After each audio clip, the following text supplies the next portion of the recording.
There's also extensive coverage of Foreign Minister Wang Yi's meetings with his ASEAN counterparts, of course, that also took place over the weekend. The Global Times has a series of articles, including one urging the United States to, quote, not stir up trouble in the South China Sea. In fact, in an editorial, the paper says China and ASEAN reached a consensus on peace and development, claiming the South China Sea was not a major topic in meetings at all.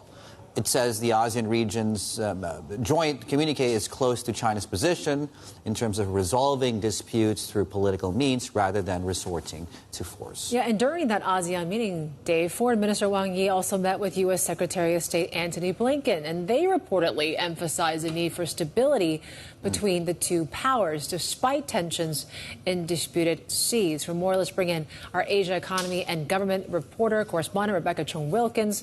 What came out of this meeting in Laos?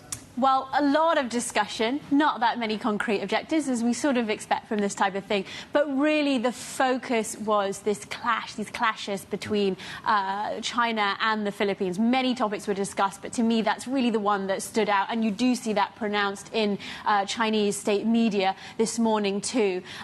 So China and the Philippines agreed to a sort of tentative a resupply mission for the Sierra Madre. That is the Philippines' military outpost in the South China Sea. It has been the key flashpoint for confrontations between these two nations over months now.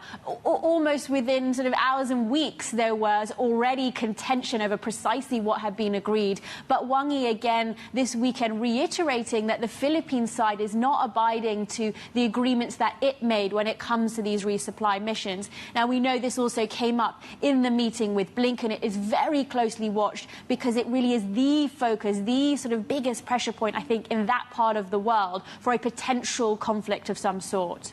Yeah, tell us more about the meeting specifically with the Philippines and the Foreign Secretary there. How did that go?